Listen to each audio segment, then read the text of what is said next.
So my name is Rachel James. I am here to talk to you a little bit about threat actors and their use of artificial intelligence, trying to separate a little bit of what we see as the hype and sensationalism from what's reality. Why should you bother listening to me? Well, I've been in the industry for a little bit. I've got some letters that are after my name. The most recent one, the GMLE, is the GAIAC Machine Learning Engineer certification. I've kicked around in cybersecurity, mostly in healthcare. I've worked at some of these local organizations. Currently work at Novartis Pharmaceuticals, which is a heavy AI adopter. Not spilling any tea that you might not already know by Googling it.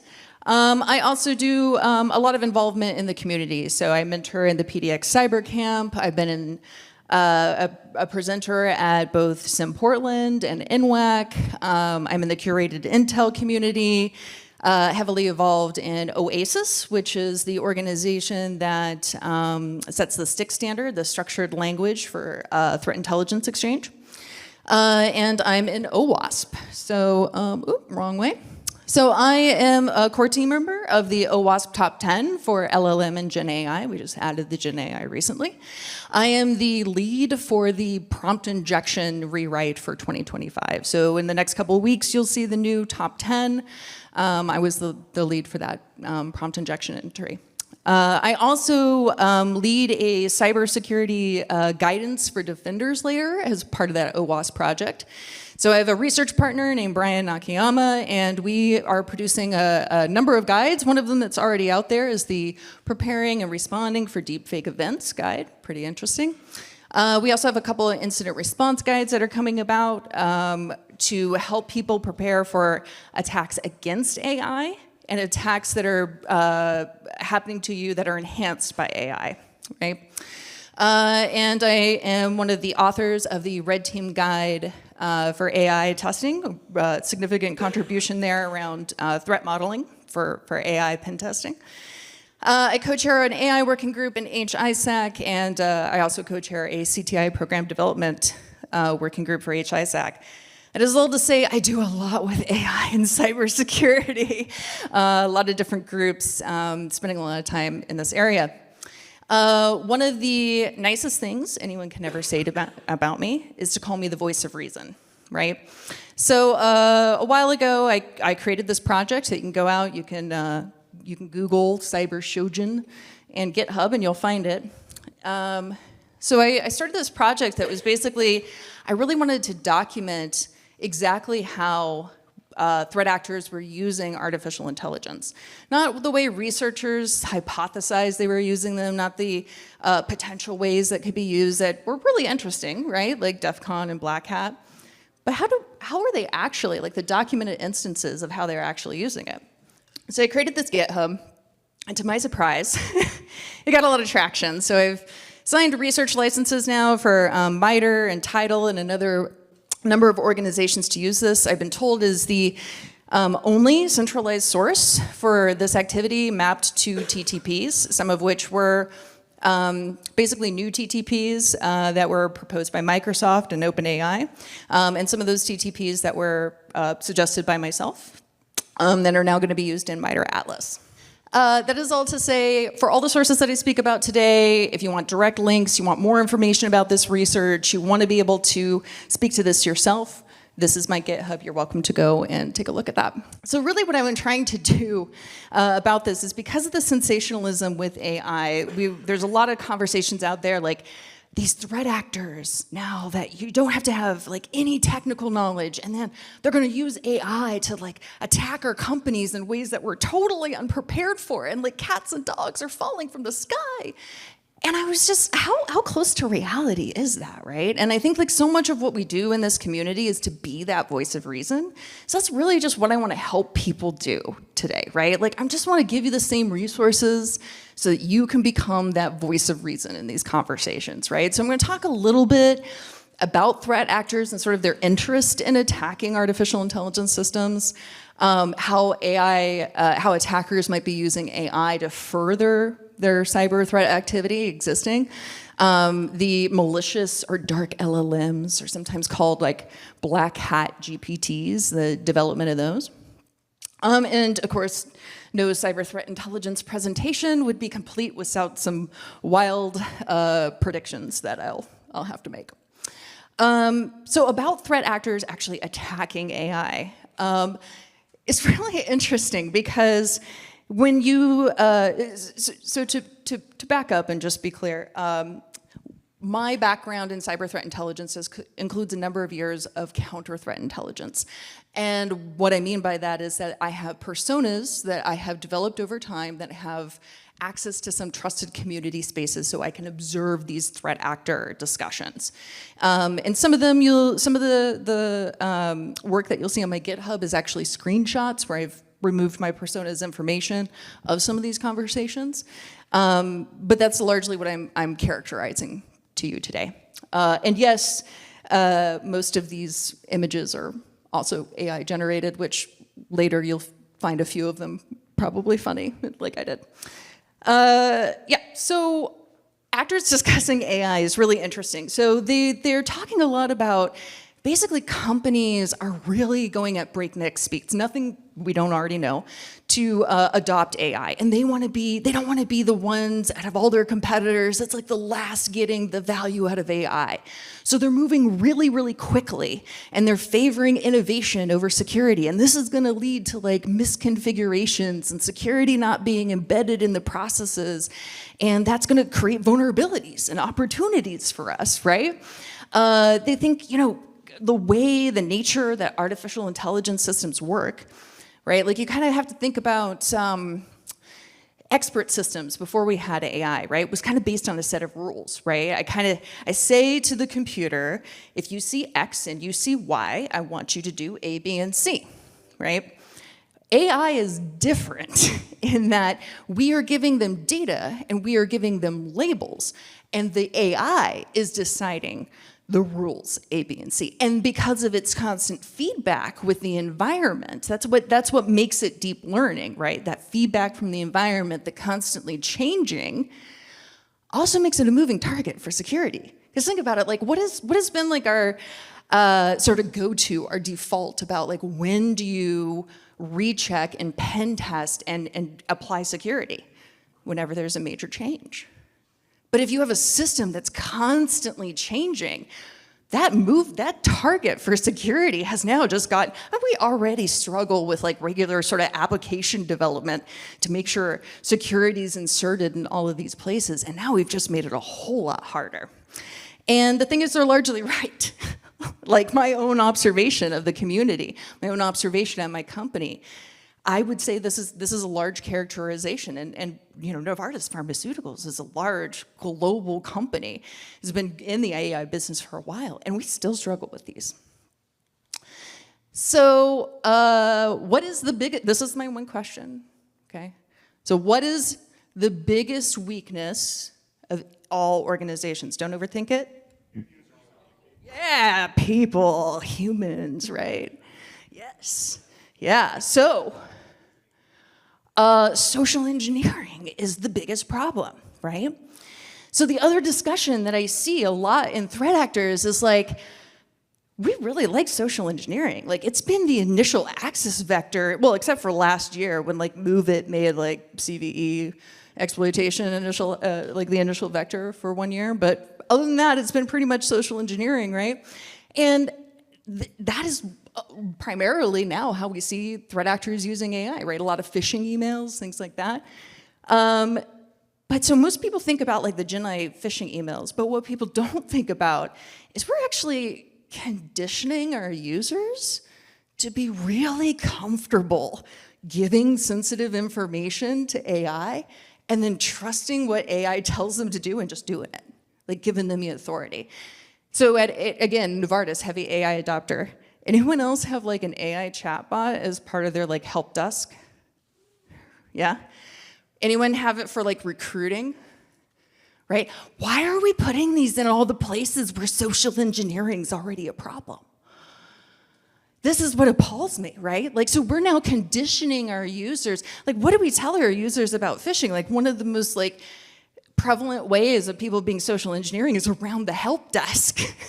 And now we've just like put this bot in there and they're like trusting actions. Like the AI bot tells them to run a command, they just do it, right?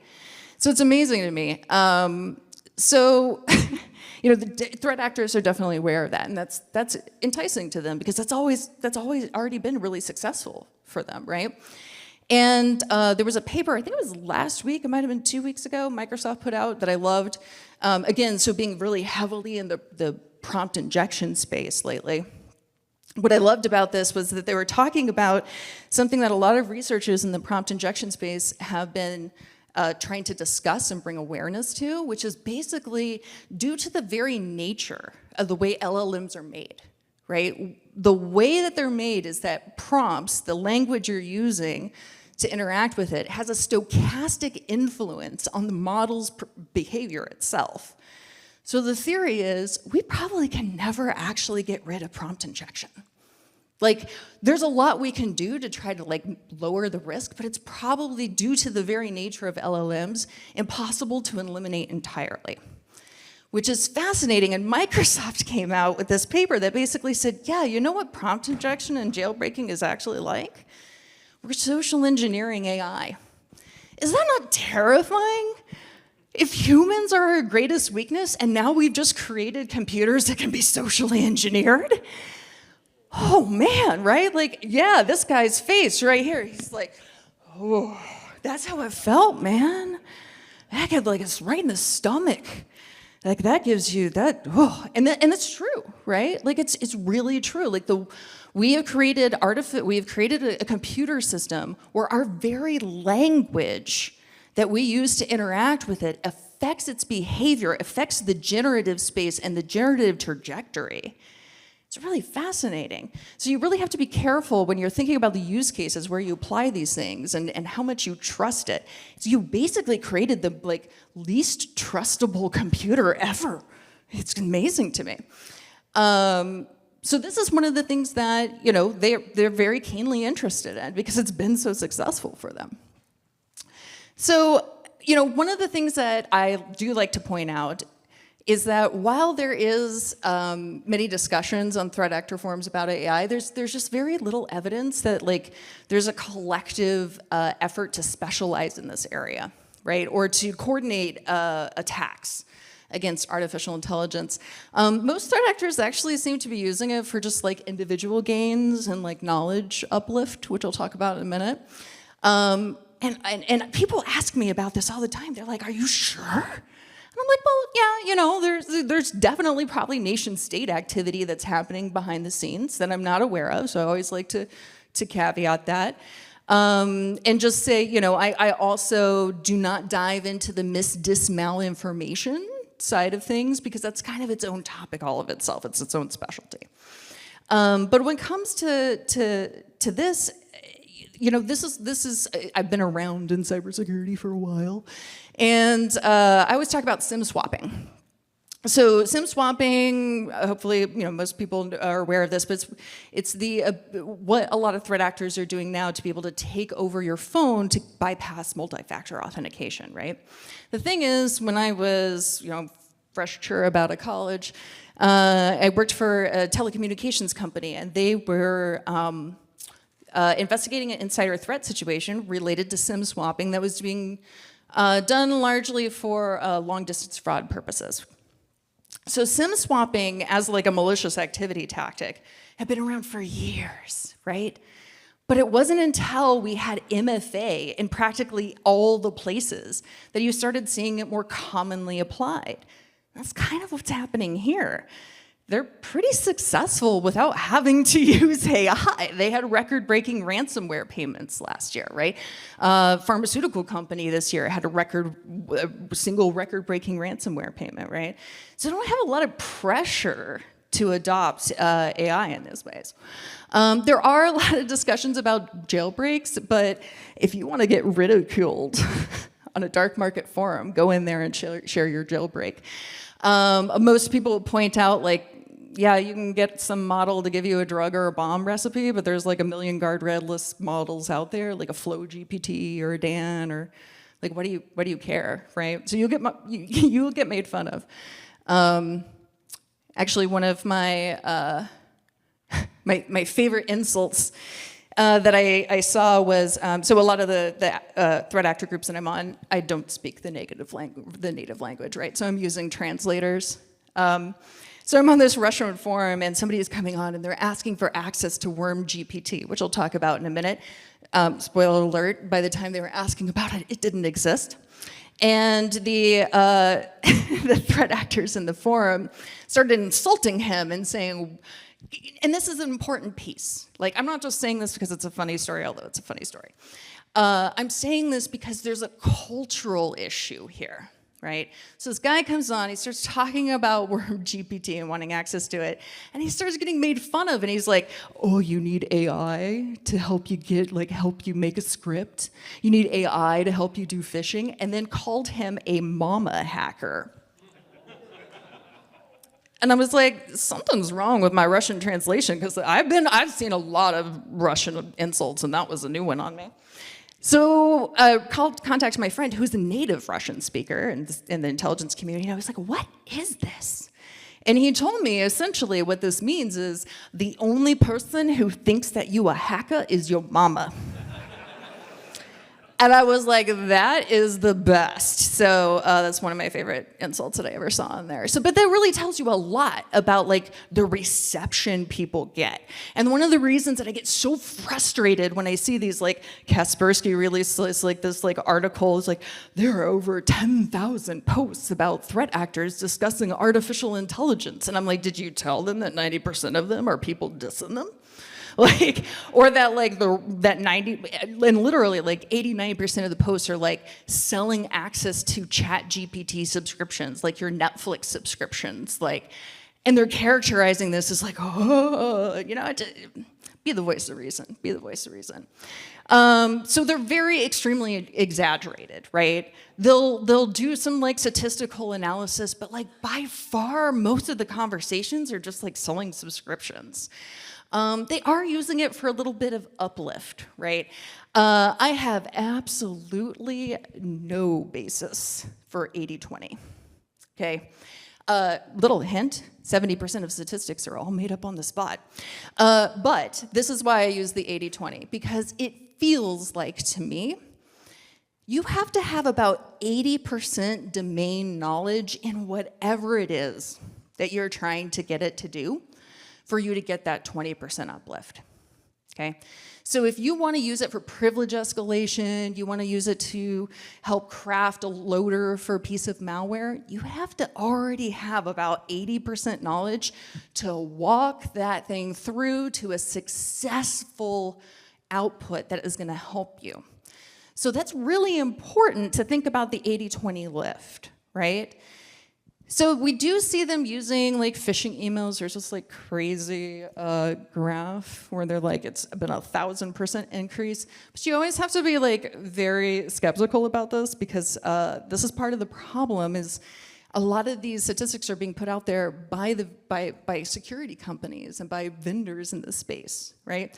I don't doubt there has been a significant volume increase. 1,000 just makes me look cross-eyed, right? We do see a definite increase in using deepfakes for bypassing, again, social engineering, right? Very successful. Let's keep going with that tone. Recognizance and research, basically like lazy Googling, right? I do it. I'm guilty of it. And scripting, mostly PowerShell, which I find really interesting. So one of the pieces of research that my team is involved in is we got a license from the University of Illinois. If anybody saw the research paper, teams of LLM agents are able to successfully exploit zero-day vulnerabilities. If anybody saw that research paper, we got the license for it so that we could do some in-depth research into LLM's ability to generate exploits. And one of the things that I find really interesting about this research, and we'll have some preliminary findings like in December, so like check out our OWASP website, little plug. But it's really fascinating because different LLMs are better at different exploit generations. So ChatGPT happens to be really good at web application vulnerabilities. In fact, if you go and look at all these papers about LLMs doing exploits, almost all of them are web applications vulnerabilities, which is fascinating. But the Llama model tends to be favored by threat actors for PowerShell. And most of it is like recognizance and obfuscation, trying to understand the way certain technologies, security technologies have like default detections, ways that you can do certain actions without them being logged. So just kind of personal like research and uplift. 80-20, right? We're getting really close to one of my favorite AI-generated images. I'm excited. So Trend Micro has this, and again, this is like all on my GitHub if you guys want to like go out. But I like to cite the sources like any good unbiased cyber threat intelligence person do. I like to cite the sources that prove my point. And Trend Micro has a really good one actually. So they talk about like these threat actors are kind of lagging behind adoption for the rest of us. And I don't know that I've ever given a talk where I have said threat actors are lagging behind us adopting a technology. That's really unusual, and I'll talk about why that's like exciting for me in a minute. You know, for them, again, this is like the evolving nature of cybercrime. They're trying to learn how to commoditize it. Is it worth the investment? I mean, they're already doing pretty good without it, right? Again, threat pressure. Is there any pressure for them to change? But they are doing, now we're seeing like these deep fake services, which is kind of that like ransomware as a service phishing kit model that we have seen so much get commoditized in this space. Now we're starting to see that for like fraudulent identification and deep fakes.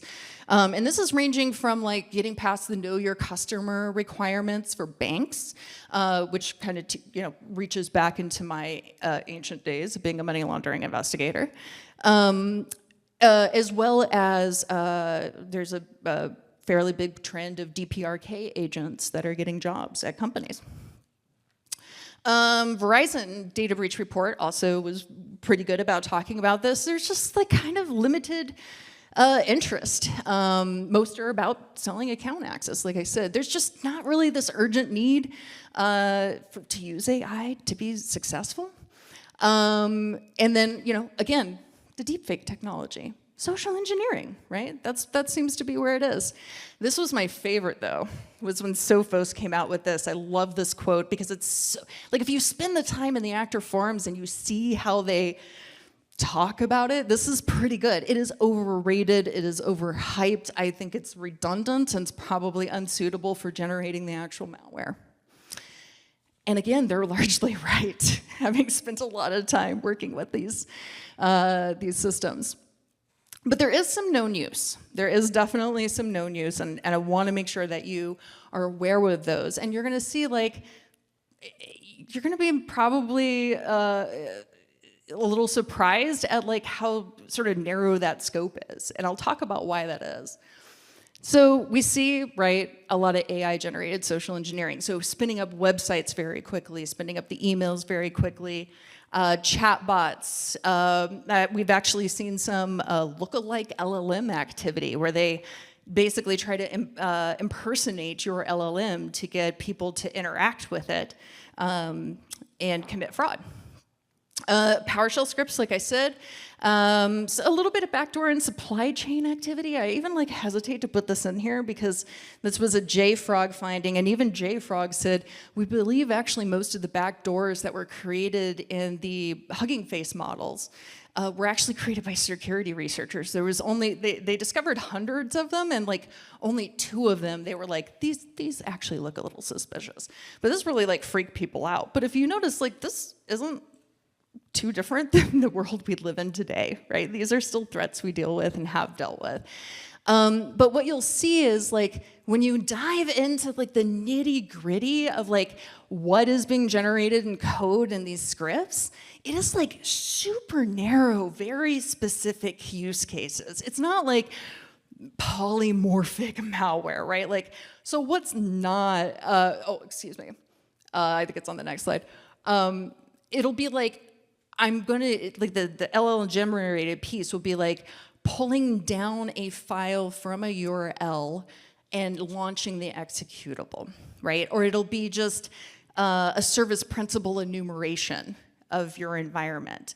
It's not like mass polymorphic malware that's being generated by LLM as far as we can tell. It's like very, very specific. It's like me using it to blunder my way through API development. That's what it reminds me of. So you'll see them using it for like coding and debugging and like understanding technical errors, like a lot, again, how I use it.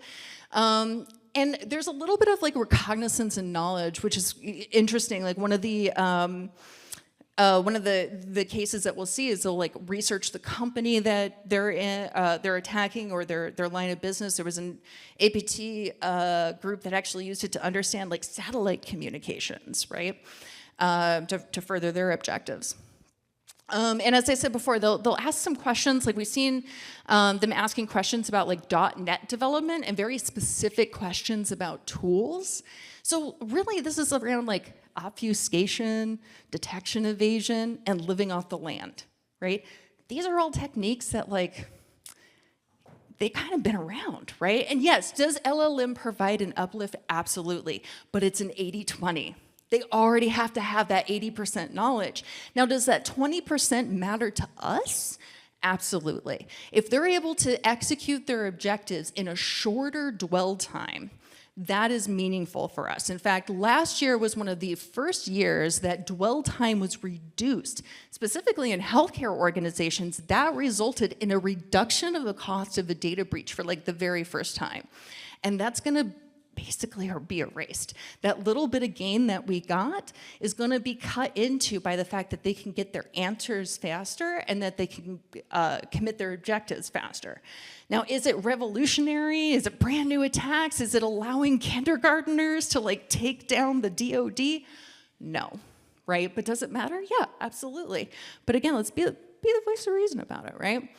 So yeah, this is what I was saying is like, this is what's not happening. There's no like, and this is what a lot of people will like ask me about, like, oh, there's gonna be like hyper polymorphic malware generated by AI. And I'm like, have you ever asked AI to obfuscate your code? Has it ever worked after you did it? I can't even get AI to like convert a Unix timestamp reliably. Like, people who tell me that, I'm like, you really have not used an LLM to try any of this, have you? But they're not deploying like completely novel TTPs that we're unaware of, right? They are using a lot of like living off the land techniques, right? And like asking AI about that, but like that's been a problem for us already for a while, right? That's been really popular. And there's no like AI to use like mass hacking of 0 days. And hopefully if we got time, I'll talk to you a little bit about what it actually looks like to try to get AI to successfully generate an exploit. One of the pieces that we're doing in that exploit generation is creating an AI that will be able to exploit Juice Shop, right? Because we're a WASP.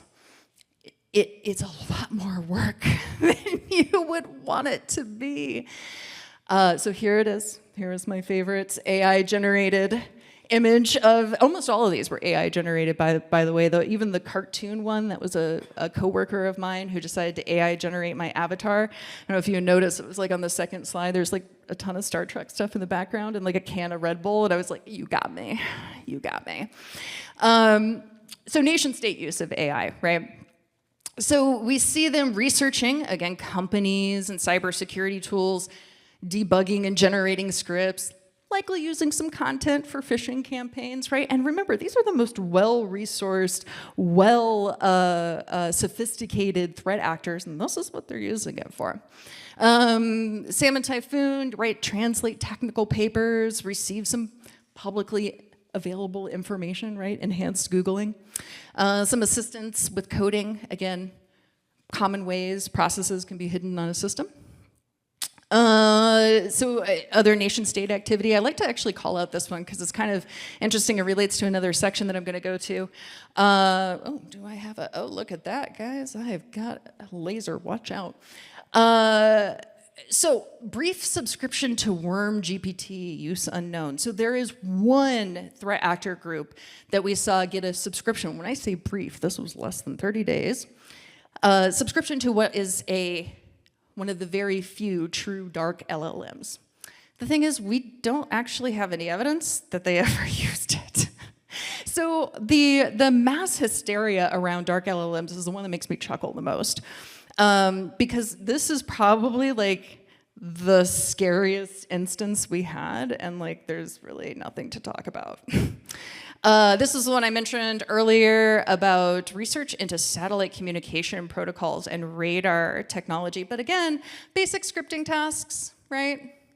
Understanding some vulnerabilities. This is nothing super crazy and novel.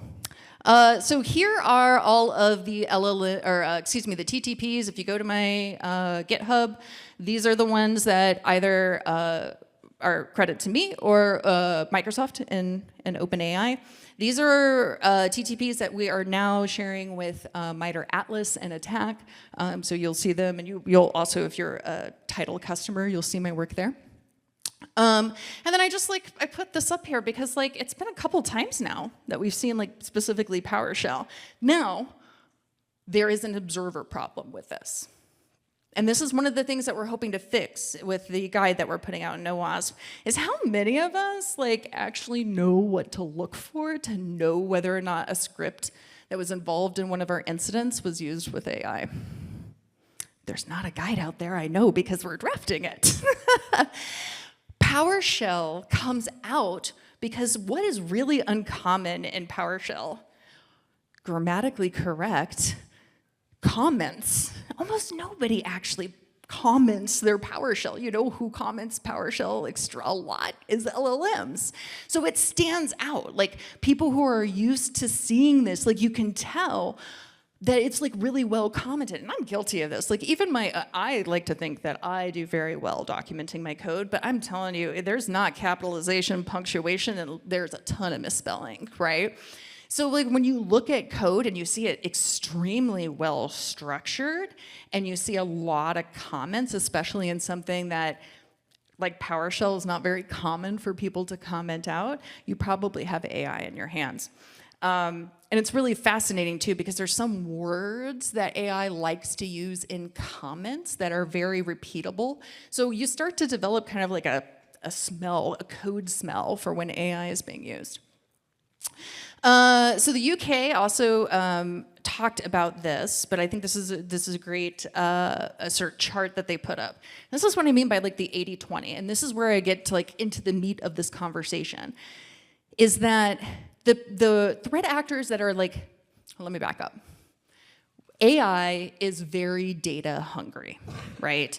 To really develop a well-formed artificial intelligence system, you need a lot of data and you need a lot of labels. So when people talk about threat actors developing dark LLMs or customized AI, you think about the data that they need. Now, us on the defender side, we have a ton of data about campaigns and about attacks. We have labels about which were successful, which passed our security tools, which were not successful. We have an incentive to share that data with each other so that we can train our AI models. Threat actors have zero incentive to share their data. Right? Their campaigns, which ones were successful, even if they know. Do they know which ones bypassed security tools? Do they even know? No, they really only know the ones that were truly successful and ended up contacting their C2 or falling for the scam, right? So the amount of data that you actually need to have as a threat actor in order to really use AI, right? Develop a dark LLM, however you want to talk about it. Those are the threat actor groups that are already wildly successful, right? If you have that much data as a threat actor group, do you really need AI, right? So this is kind of what the UK's National Cybersecurity Center said. It was the ones that are sort of the most well-positioned are these really well-resourced nation-state actors. And we don't really see that they have a whole lot of pressure to adopt AI. Now, again, do I think that they're doing it? Probably. I actually think China is probably most likely, because they're MO as threat actor groups. It's tons and tons of data gathering and then correlation, right? And they do it with their own people. That's why they have the, what's it called? The social score, right? So they're taking all this behavioral data and like correlating it into predictions. And like we have a credit score, they have like a social score, and things like visiting your grandparents can affect it. So that's always been like China's MO, is like being really good at like massive data collection and then correlating it for like unique intelligence insights. When they hit Anthem Blue Cross Blue Shield, they hit United Airlines, and they hit the Office of Personnel Management all at the same time. Chinese hackers did. What did they do? They correlated the information about medications and medical treatments to people who had received background checks for government clearance to flights, and they re-identified US intelligence operatives from that correlation. We had to pull people back because their lives were in danger. That set us back as an intelligence community like a decade. It was devastating. So they have like their MO, and like the way they structure their operations is to get as much data as they can and correlate it. So I absolutely believe that they have developed this so that when they do massive exfiltration from companies, they're able to identify the things that are the most valuable to them and correlate that with other information. But that's happening on the back end, right? I don't think we will see evidence of that for the next like 2 or 3 years. So there is challenges here, right, in confirming AI use. The first is that the reporting, like the organizations who are in the best position to report about this, like OpenAI, now credit where credit's due. OpenAI and Microsoft have been very transparent even when they didn't need to be. Right, but a lot of these companies that have these systems, they're not required by regulation to tell us this stuff is happening. And a lot of times they sort of have like an incentive not to tell us, right? So I think, part of the challenge is we won't always know. And like I said, a lot of us, if we might be attacked, we haven't been trained to notice, to have the evidence that AI was being used. A lot of reports about attacks and campaigns using AI are really spoken about hypothetically, or they're being done by researchers. So really just to say, like, the project I did was really just focusing on the confirmed reports. I absolutely believe, like, doing this CTI thing, I have moderate to high confidence that there's AI use that's out there that we're just not aware of, right? But rather than to talk in hypotheticals, I'm just going to give you what actually we have confirmed. So just keep that in mind when you're looking at my project, my GitHub, and these pieces.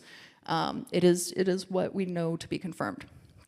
All right, dark LLMs. So I already talked a little bit about like how you kind of need like this, like a big amount of data, right, for these like dark LLM developments.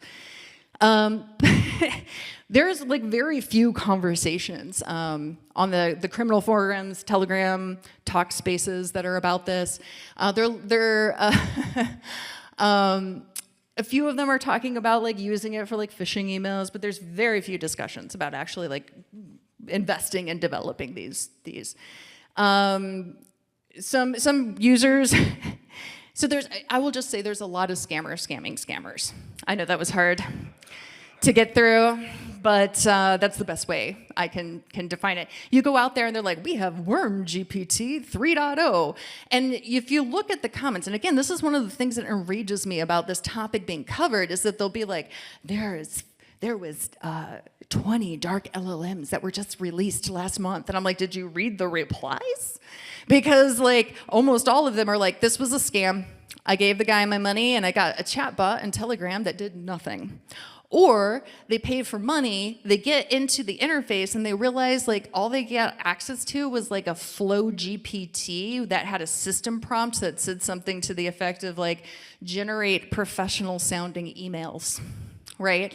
So I go through on my site and actually label these as either scams or low efforts, right? But the community just thrashes these people. And a lot of times the thrashing, the calling out it being scams, even when these people get suspended for scamming on the forums, that's not like covered in the sensationalism. So there's a very small set of examples. So that's how small set. 2 examples, and these really crack me up. As far as I can tell, like actual LLMs trained on actual malicious data for the purposes of being used maliciously, there was 2. And both of them, thank you, security research organization, were based off of a model created by researchers. They were subscription-based. This is the one, APT43, briefly signed up for it. Briefly, because if you'll notice, July to August. And Krebs, God bless him, he doxed this guy. So he turned out to be, he was actually like genuinely on the forums. He had done some successful malware development before, which is, you know, gives him a little cred in that area. A lot of these other like scam, low effort, GPT, black hat sales, like they don't have a good reputation in the forum. But this guy did. And he was doxxed, and right after he was doxxed, he pulled the plug. He's like, everybody has mischaracterized my intentions, and so I'm gonna take it down. And I'm like, dude, you've been developing malware for years. I don't think we misunderstood your intentions. You just hate that you got doxxed. And that's it. That is it. All the other ones are selling you access to Flow GPT or like a do anything model, right? So this has been extremely hyped. But yeah, it's basically like a lot of scammers scamming scammers. So yeah, just to wrap up, really, like, there's a lot of skepticism, a lot of like doubts about it being anything it generates being FUD, right, fully undetectable on delivery. Culturally, you're gonna get called a mama hacker. And like, yeah, definitely, like, there's some commoditization happening with like deep fakes, but like, what's really interesting to me is like, you don't ever see the AI models that are being sold like with proof that it actually successfully compromised an organization, which is very different than when you see ransomware as a service or phishing kits in the commoditization space. They almost always have a screenshot of proof. Now, they have plenty of screenshots of like the functionality, but they never show like an organization that like paid out because they were attacked by this tool. So, you know, take that for what it's worth. If they can figure out how to monetize it, if they can figure out how to develop a dark LLM and monetize it, they will. Just hasn't really happened yet.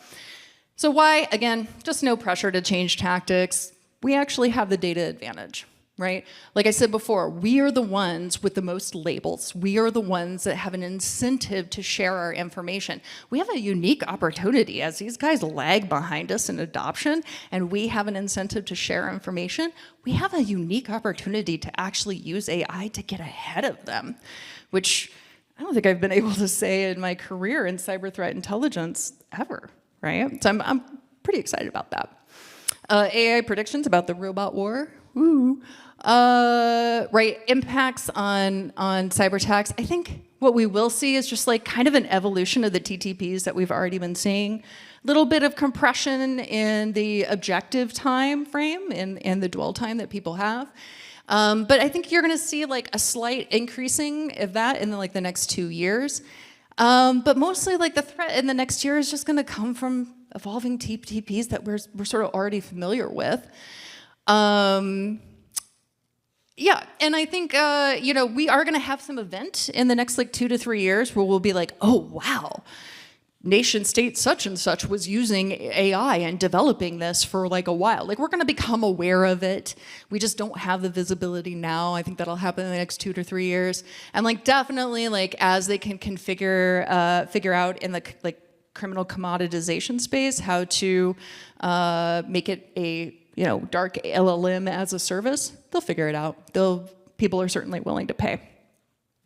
So it looks like we have, all right, perfect. So 12:15 or 12:14, I left just enough time for questions. If you do not get a chance to ask a question, if you do have a question, please come up to the mic in the middle so the folks online can hear you. If you don't have a chance to get in a question, reach out to me on LinkedIn. I'm always happy to chat. Never hard to get me to talk about this subject, just hard to get me to stop. Yes, clap for it. We're all introverts. We're like, yeah, do it. I'm not invisible. Thank you for saying that we're ahead. I keep trying to explain to my friends they should not be worried about this stuff. And it's hard to get across to them when they fall for the deep, flaky stuff like there's armed militias attacking FEMA workers in, North Carolina? They swore it was a real news story. And so I'm constantly having to tell people not to get so upset about this stuff. Yeah. And I don't know the words to say to them because I'm the only person in my peer group that knows how this stuff works. Yeah. Deepfakes and misinformation are really fascinating, right? Because we used to operate off of, I grew up in Missouri. It was the show me state, right? Show me a video of it, then I'll believe it. That is the way we have operated for so long. And it's really hard for people to accept. When I was creating the deepfake guide, I talked to researchers in this area. Researchers are telling me now, I work with deepfakes all day long. I can't tell the difference now. Like, it's gotten so sophisticated, I can't tell. In fact, we announced our deepfake guide with a deepfake podcast, and even the people who I worked with on the guide, when I gave them the deepfake podcast, they were like, "Who'd you hire for this?" And I'm like, "That's synthetic audio, friends." Like, it's terrifying because we have gotten into this place, and that's why I think it's such a critical time to be the voice of reason, right? Okay, To I'll help. keep trying to calm them down, but it's not easy. Yeah, I mean, sometimes because when we get into a fear state, neurologically, our logic disappears.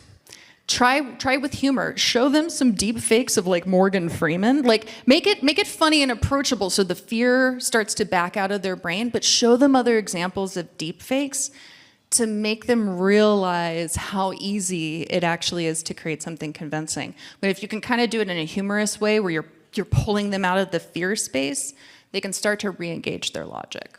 Okay, thank you. Yeah, thank you. It was a great example too, because like what's at the bottom of that is like social engineering, fear, uncertainty, doubt. That's why that works, right? Yeah. I'm afraid we're out of time. Oh, okay. We're out of time. Thank you. Yeah, we're out of time. But definitely, please reach out to me either on my GitHub, on LinkedIn. You can find me roaming out in the halls. Always love to talk to people about that. Thank you.